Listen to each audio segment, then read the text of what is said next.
Hola psicoamigos, bienvenidos a un nuevo episodio de No es Terapia. Hoy nos acompaña Nicolás, que es psicólogo clínico.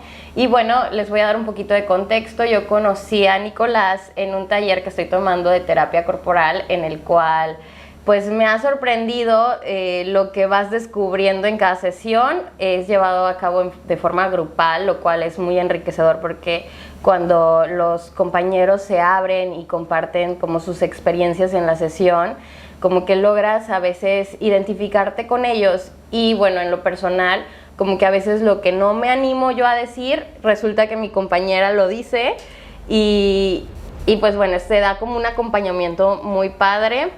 La verdad es que a mí me ha sorprendido mucho lo que se descubre por medio del cuerpo y me gustaría, Nicolás, que nos compartieras más sobre ello y que, bueno, pudieras presentarte con mis psicoamigos. Claro que sí. Buena tarde. Mi nombre es Luis Nicolás Trejo Viveros, soy de Ciudad Madero y bueno, pues a grandes rasgos soy un buscador muy intenso. Le comentaba que pues vengo de Saltillo y vaya que es un lugar tremendamente confrontante, su clima y pues eso habla de mí, ¿no? De que andas buscando en tierras áridas, ¿no? Porque es un terreno muy interesante, ¿no? El viajar a Saltillo, las montañas, ¿no? Son paisajes tremendos, pero hay mucho silencio, ¿no? en la carretera, ¿no? Entonces eso va de alguna manera como escarbando en ese silencio, pues un encuentro más profundo conmigo mismo, aprovechando la Semana Santa. Y esta búsqueda, ¿no? Esta búsqueda grupal, ¿no? No solamente individual, sino también grupal. ¿Qué fue lo que viviste en Saltillo? Bueno, fui a una ceremonia que le llaman Wiwan-Yahuachipi, que es una ceremonia nativa americana, que le llaman la danza del sol. Okay. Entonces, precisamente tiene estos valores que ando buscando, las relaciones. Se hace en un círculo gigante y se planta en medio un árbol. Un día antes, son 4 días. Antes de esos 4 días vamos por el árbol con permisos.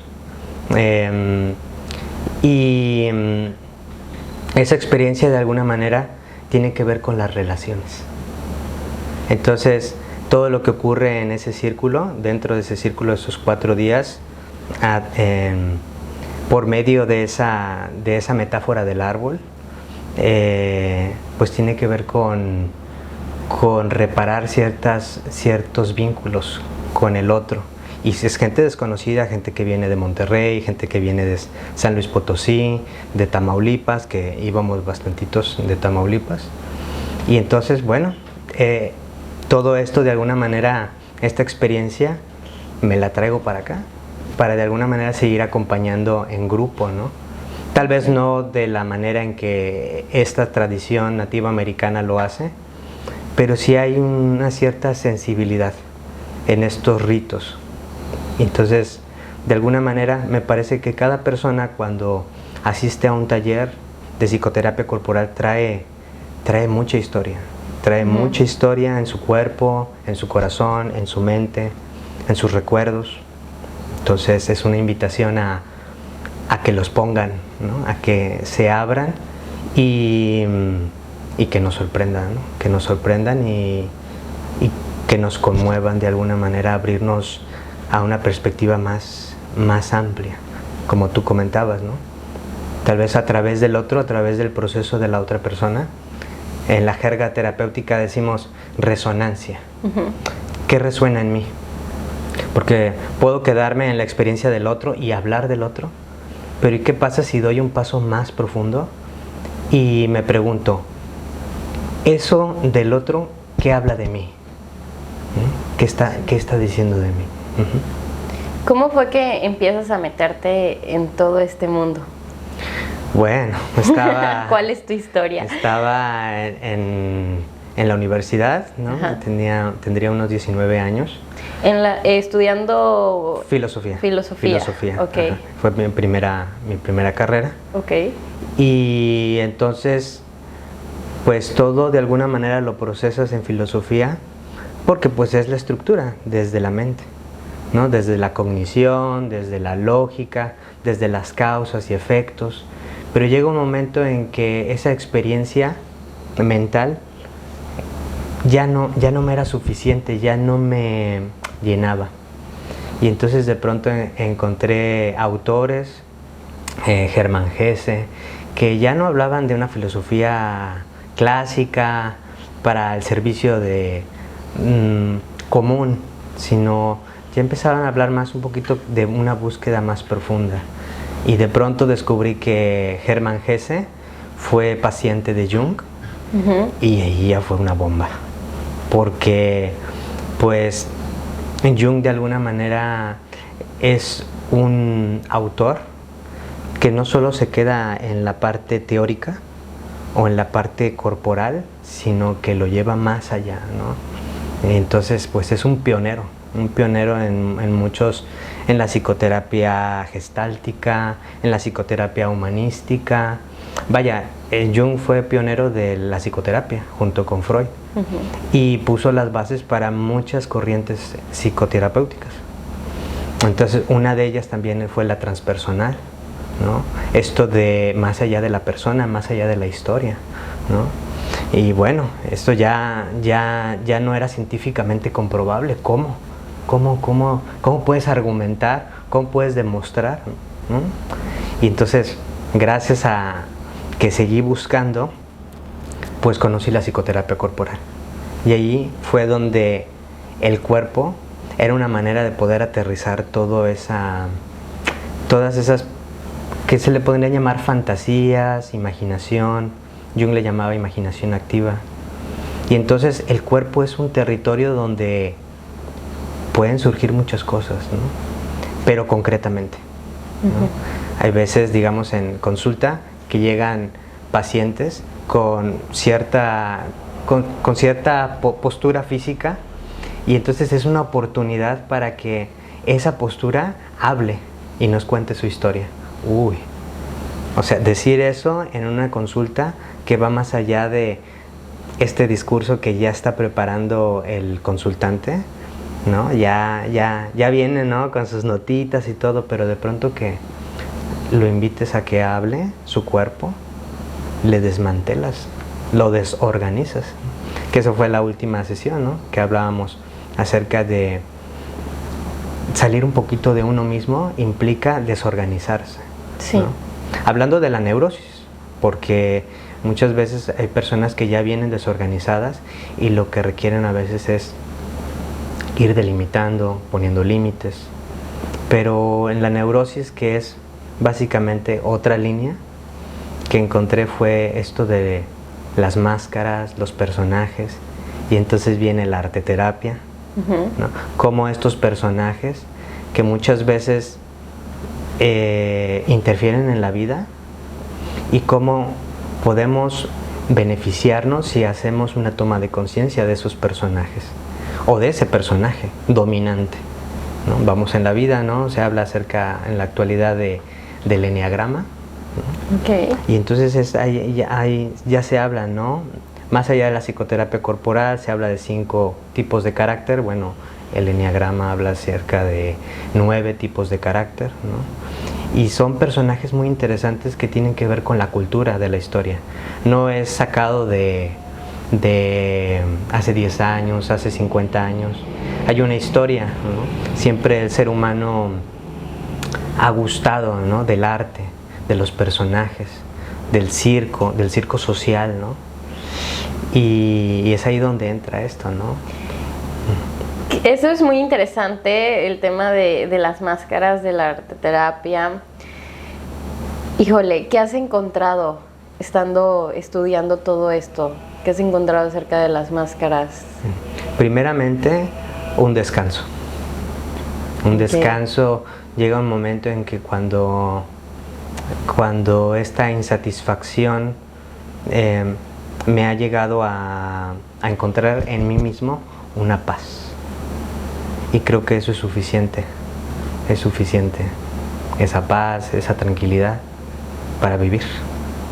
para conectarme conmigo mismo y con los demás. Entonces muchas veces en consulta o en grupos se vive dos experiencias de vida, o lo acelerado de hacer, producir, tener una vara, ¿no?, de la vida muy alta, una exigencia muy alta, y por todo lo contrario también esta parte de minimizarse, de aislarse. Son dos polaridades, ¿no? Una que actúa, que se mueve mucho en la vida, y otra que se aísla. Pero llega un momento en que uno puede encontrar un punto medio, ¿no? Y eso es un trabajo profundo, ¿no?, particular. Y sin embargo, en esa búsqueda de paz, en esa búsqueda de amor, de compasión, que es lo que me ha llevado este trabajo con las máscaras, con la arteterapia, hay una cierta satisfacción, una cierta una pequeña experiencia de plenitud. Plenitud en la paz, en la tranquilidad, y no en la obsesión. Okay. ¿Cómo es que se van formando estas máscaras en nuestra historia? Muy buena pregunta. Ahí ya vemos, ¿no?, tanto en el eneagrama como en la psicoterapia corporal, que en el desarrollo infantil, las primeras etapas, ¿no?, desde el vientre de la madre hasta la primera infancia, según Wilhelm Reich, que fue el padre de la psicoterapia corporal, va viendo un desarrollo energético, biológico, y entonces, al no satisfacerse esas necesidades, digamos, la primera se le llama arraigar en la vida. Entonces el ser humano se va arraigando como en el desarrollo del feto, cefalocaudalmente, desde la cabeza hasta las piernas, hasta los genitales. Entonces poco a poco va desarrollándose la conciencia, primero a través del vínculo con los ojos, el sistema teleférico, los ojos, los oídos, ¿no?, la piel. Después va bajando la experiencia y llega a la boca, y así poco a poco hasta los genitales. Entre esas etapas, si son satisfechas las necesidades de anclaje en la realidad, de experiencias de amor con la realidad, ser visto, ser bienvenido, no hay rechazo. En la etapa oral, ¿no?, ser satisfecho de tu necesidad, ¿no?, y llega un momento en que va bajando la energía, y entonces va desarrollándose esto de la contracción de los esfínteres, ¿no?, y entonces este pequeño ser, esta pequeña personita, va descubriendo el yo, ¿no? Apretar, soltar, crear, y finalmente los genitales, ¿no?, que es la experiencia de desear y de amar, unidos. Porque si se separa uno, se le llama rigidez, y entonces vamos por la vida insatisfechos, o solamente viviendo desde el corazón, pero no pudiendo satisfacer nuestro deseo. Okay. Entonces, en todas estas etapas de la infancia vamos desarrollando máscaras, si no se satisfacen esas necesidades. Okay. Por decir, una persona que fue rechazada desde muy temprano, desde el vientre, hubo una situación compleja, desarrolló un carácter, le llaman esquizoide, y entonces la herida fundamental es el rechazo. Entonces la vive acá y no puede bajar al corazón. Entonces físicamente también se crea un personaje muy delgado, ¿no?, casi volando, ¿no?, casi no puede tocar el suelo, ¿no? Y así habla acerca de una experiencia energética, una experiencia que se evidencia en el cuerpo. A todo lo contrario, ¿no?, una persona que vive en el carácter genital, o en el carácter, claro, ya como adulto, que sus proporciones son más armoniosas, ¿no? No quiere decir que por tener una estructura armoniosa tenga unido el corazón con los genitales, ¿no? Y entonces es interesante, ¿no? Ese personaje. Ok. Qué interesante. ¿Y cómo es que descubres la parte de empezar a irte a estudiar a Puebla, que me contabas la vez pasada? Claro. Todo esto de la arteterapia, que es lo que viven allá, ¿nos podrías contar? Claro que sí, ¿no? Bueno, pues es inevitable no hacer anuncio de mi escuela, de la escuela donde voy. Se llama CAE, Conciencias y Artes Escénicas. Y pues de los 3 maestros que desarrollaron ese espacio o que crearon ese espacio, está Guadalupe Maurer, Alan Vigneault y Néstor Musso. Alan Vigneault es uno de los principales maestros de una línea que es el clown esencial. Él crea esa escuela y utiliza precisamente, dice, y hablando de las máscaras precisamente, en el clown se dice que esa es la máscara más pequeña del mundo. Porque, o sea, cuando de alguna manera cuando uno se la coloca, ¿no? Que de alguna manera es todo un rito, ¿no? Es todo un rito, y de hecho ante las cámaras no puede ser, porque en la misma creación de esta herramienta hay algo llamado vida privada y vida pública. Entonces el clown finalmente es una máscara, pero es una máscara muy absurda que te deja ver todo. O sea, nada más te cubre la nariz. Y cuando uno sale al escenario, el escenario puede ser muchas cosas de uno. Y puede haber 2 tipos de experiencias.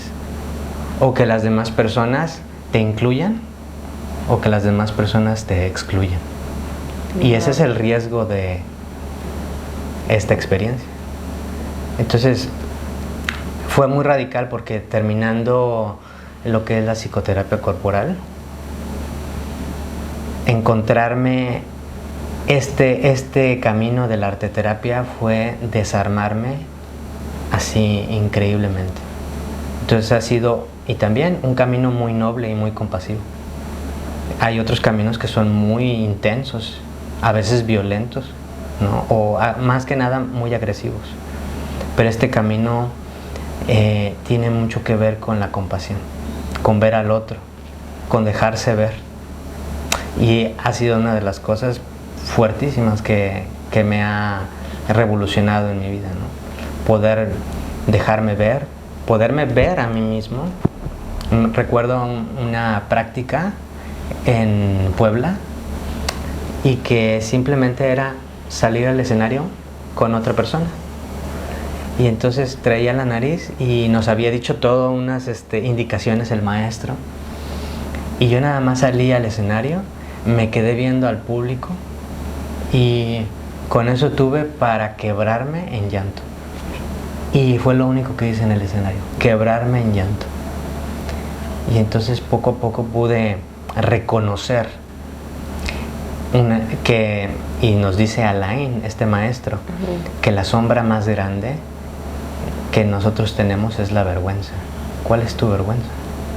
¿Qué es lo que ocultas detrás de tu vergüenza, ¿no? Y para mí el hecho de ser visto por el público, ¿no? de ser recibido, de no hacer nada para ser visto, fue suficiente para descongelar esa emoción de vergüenza de ser visto. Wow, qué interesante. Fuertísimo. Sí. Y bueno, con tus compañeros, ¿qué has encontrado en ellos? Wow, no, bueno, es que es muy importante en el camino del clown, Sí. Bueno, es muy importante los compañeros, es una parte importantísima porque vamos todos juntos, vamos creando una intimidad para poder poco a poco abrirnos. Entonces, no existe el clown sin público, es bien importante eso. Entonces, muchas veces, ¿no? el hecho de estar, ¿no? De estar en público, también uno recibe, ¿no? Entonces también eso está un compañero haciendo una práctica de clown y a mí ya me está diciendo mucho, ¿no? Me resuena mucho. Y hay veces que se abren cosas como casi como constelaciones en el escenario, y de pronto Alain nos dice: rápido, alguien al escenario, póngase la nariz. Y ya no estamos planeando, es una experiencia de improvisar. Claro, con una cierta gramática, con una cierta forma de moverse en el escenario. Tiene una cierta forma de actuar el clown. Y eso, ¿no? Es como... Llegan momentos muy misteriosos en el escenario que van más allá del teatro o de la psicoterapia. Y para mí esos momentos de misterio son como... Dice un participante, es que Clown Esencial es como la gasolinera de los dioses. Y entonces cuando uno entra en esa experiencia con el grupo o en el escenario, uno se vitaliza. Y yo creo que esa es la palabra principal, vitalizar. Volver a reconectarse con tu esencia, vitalizarte. Algo que me ha quedado como muy marcado de los talleres, bueno, de las sesiones que he tomado contigo, es que justo lo que dijiste la sesión pasada, de qué nos da más miedo, tocar con el dolor o tocar con el placer. O sea, creo que yo y muchos diríamos, o sea, tocar con el dolor, ¿no? Y cuando mencionaste que era tocar con el placer, sí fue como, ¿cómo? O sea, pareciera que eso no da miedo, porque pues es placentero, o sea, ¿qué pasa? Claro. Entonces, sí, ¿podrías explicar qué pasa ahí? ¿Por qué nos da miedo tocar con el placer? Claro. Bueno, una es cultural. Digamos, me gustaría preguntarle a Moisés, ¿qué le tienes más miedo? ¿Al dolor o al placer? Al dolor. Al dolor. Y bueno, en la clínica se habla acerca de que tenemos más miedo al placer, porque eso no lo conocemos. Nuestra experiencia de placer es tan limitada por cuestión cultural, cuestión familiar, cuestión religiosa. Se va cuarteando, se va limitando. Y también la sociedad no crea espacios para cuestionar. Y no cuestionar solo desde la mente o desde las emociones, sino desde el cuerpo. Y es un discurso muy diferente. El cuerpo, o sea, tengo un paciente que está en las empresas de pizzas y él me habla acerca de cómo él trabaja, ¿no? Y llega un momento en que él puede estar pensando en otras cosas y su cuerpo está en automático. Fum, fum, fum, fum. Y ahí está la inteligencia, ¿no? Del cuerpo, ¿no? Instintiva. ¿No? O yo les comentaba, ¿no? Esto de tocar un instrumento musical. Llega un momento en que yo ya no necesito ver el diapasón de mi violín y poner los dedos, sino que ya en automático ya hay una inteligencia motriz que ya se integró. Así también la experiencia del placer, ¿no? Es un tabú, ¿no? Y entonces, pues en este espacio, lo que de alguna manera buscamos en grupo es como darnos cuenta dónde le ponemos no al placer, dónde sí y dónde no. Y entonces poder ir desmantelando esa armadura que nos limita la vitalidad. Ok, qué interesante. Y ahorita me acordé, hace ya algunos años había escuchado una conferencia donde decía, hoy en día es mucho más íntimo ir a tomarte un café con una persona que tener sexo con una persona. Y eso a mí también me hizo como, me explotó la cabeza, pero creo que irte a tomar un café con una persona implica como poner sobre la mesa como quién eres, y justo lo que tú contabas de todos traemos una historia, contar tu historia y de cierta forma a lo mejor compartirte, si lo haces de una forma honesta, eso viene siendo como, da miedo, ¿no? O sea, claro. Ser vulnerable, o sea, me estoy mostrando sin máscara ante ti y eso me hace sentir realmente desnudo aunque esté con ropa. Sí. Esto, en la sesión antepasada, iniciamos con una temática muy importante en la experiencia del placer, que es la capacidad yoica. Entonces, una persona que tiene un déficit de afirmarse en la vida, ¿no? Una capacidad de decir, este soy yo, tal vez no con palabras, pero sí con gestos, implica también poner límites. Entonces, cuando se dan estas relaciones de intimidad, también está esta capacidad de poder decir, a ver, creo que con esta persona hasta aquí puedo intimar. Y eso te lo da la capacidad yoica. ¿Qué te da la capacidad yoica? De reconocer mis necesidades. Entonces, y también estar en relación con la realidad, con el principio de realidad que está pasando, ¿no? Y entonces eso hace que haya una relación transparente y de nivel adulto, nivel cancha. Pero si la persona se desconoce a sí misma y no se da cuenta que no sabe poner límites, que rápido abre las compuertas de la intimidad, ahí es donde ocurre, ¿no? La violencia, el abuso.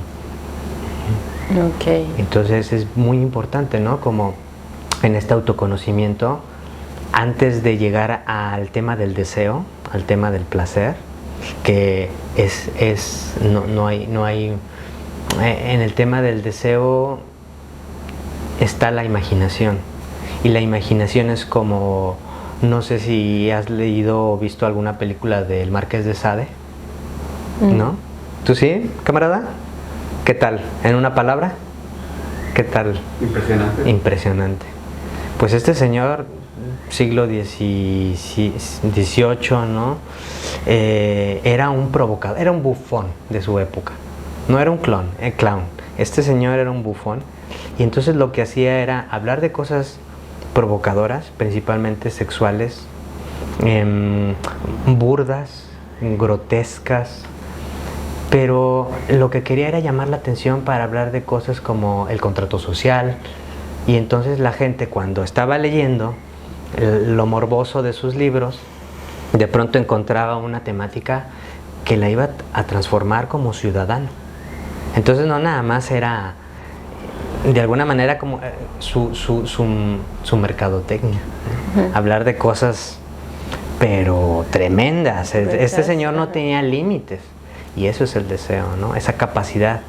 Y en la historia pues se ha ido monopolizando la imaginación.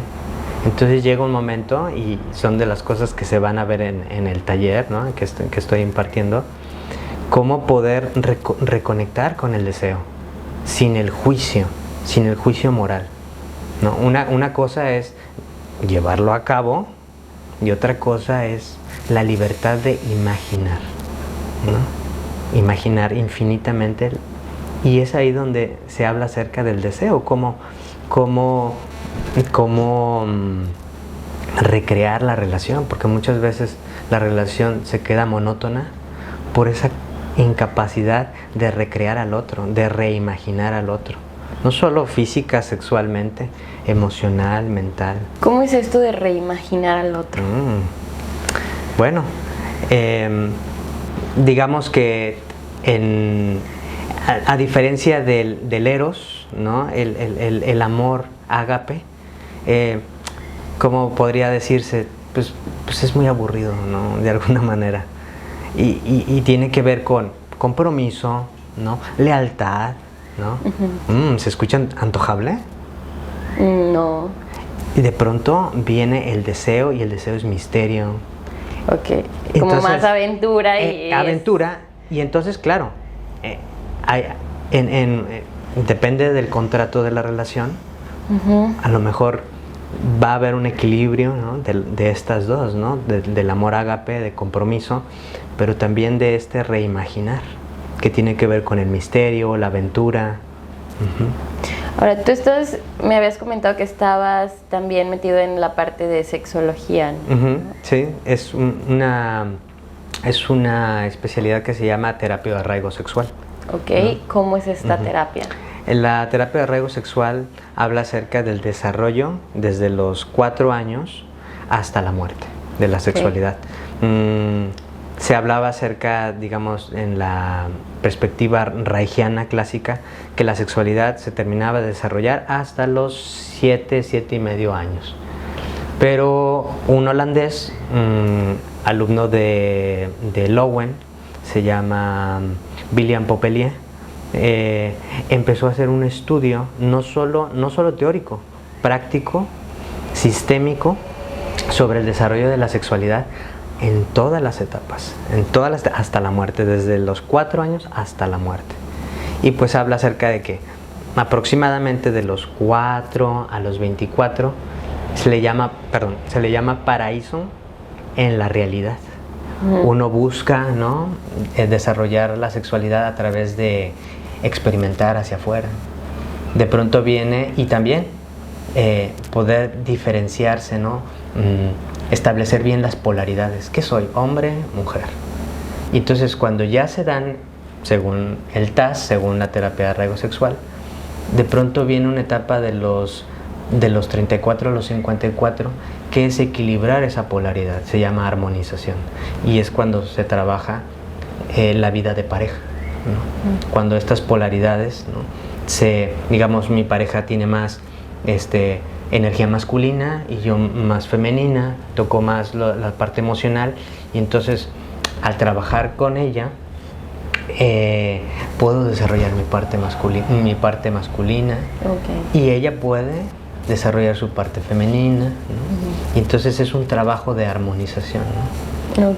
Y finalmente de los 54 hasta la muerte se llama paraíso en las generaciones. Digamos, una persona ya vivió sus relaciones, vivió su familia, ¿no?, y ahora quiere dejar un legado, quiere dejar una teoría, quiere dejar una escuela, ¿no?, quiere dejar una marca, ¿no? Y eso es la sexualidad, ya no se enfoca solo en lo genital, sino en algo más amplio, ¿no? Y bueno, finalmente este camino, ¿no?, de la sexualidad, buscar un anclaje con la realidad, ¿no? La sexualidad busca anclarse en la realidad, no solo a nivel genital, no solo a nivel de pareja, ¿no? Y pareja no solamente es relaciones de matrimonios, sino también relaciones laborales, ¿no? Cuando estás trabajando con alguien y tienes una buena relación creativa laboralmente, entonces ahí ya hay una relación, ¿no?, donde la sexualidad se está manifestando, ¿no? Y posteriormente, ¿no?, este legado, ¿no?, a las generaciones, ¿no?, este paraíso en las generaciones. Qué interesante. Bastante. De verdad. Muchas gracias por compartirnos de todo esto, Nico, y por estar aquí, tomarte tu tiempo. Psicoamigos, muchas gracias también por estar y por su atención. Síganme en mis redes sociales como Psicoanacare en Instagram, TikTok, y bueno, a ti te encuentran en Luis Nicolás, o también tengo un espacio en Facebook que se llama La Vasija, y ahí pueden encontrarme. Gracias. Muchas gracias y nos vemos en el siguiente episodio.